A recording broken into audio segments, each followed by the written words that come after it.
तळेगाव ग्रामपंचायतवर भ्रष्टाचाराचा आरोप। घरकुल योजना, सिंचाई विहीर योजना व स्वच्छ भारत मिशन टप्पा 1च्या कामात सावळा गोंधळ।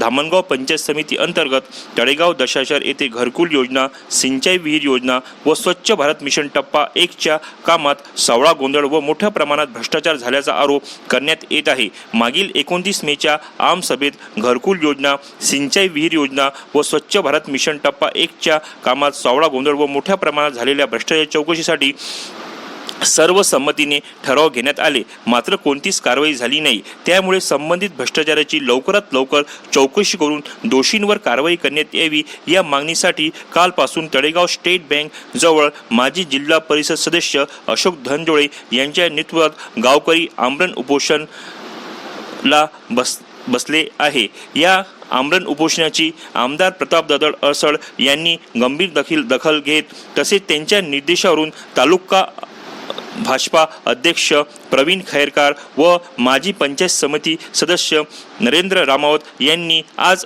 आमरण उपोषण स्थळी भेट दिली। तसेच या आमरण उपोषणाची संपूर्ण माहिती आमदार प्रतापदादा अडसळ यांना दिली। आमदार प्रतापदादा अडसळ यांच्या कार्यकाळात कोणताच भ्रष्टाचार खपून घेतला जाणार नाही व योग्य ती कारवाई होईल असे आमदार प्रतापदादा अडसळ यांनी आश्वासित केले असून संबंधित विभागातील अधिकाऱ्यांना या बाबतीत त्वरित कारवाई करण्याचे आमदार प्रतापदादा अडसळ यांनीही निर्देश दिले आहे। लोक त्रिशूल न्यूज, धामणगाव रेल्वे।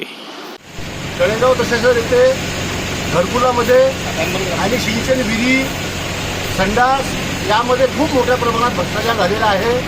असे 15-20 नाव आहे का जे आपल्या गावामधले रहिवासी नाही किंवा इथे त्यांचं नाव नाही, फार वेगळे नाव टाकलेले आहे त्याच्यामध्ये, एकही त्याला जुळत नाही। काल अधिकारी लोक येऊन गेले, ते पाहून परेशान झाले का हे खरं कसं झालं म्हणून सगळे विचारात पडले। ते अशा पद्धतीचं या गावामध्ये काम चालू आहे आणि याला कुठेतरी भ्रष्टाचार आळा बसला पाहिजे, हे कुठेतरी थांबलं पाहिजे। याकरता गावचे सर्व मुलं एकत्र येऊन त्यांनी हा लढा लढण्याचा एक धाडस निर्माण केलेला आहे, त्याकरता हे आमरण उपोषण चालू आहे। Like, comment, and subscribe.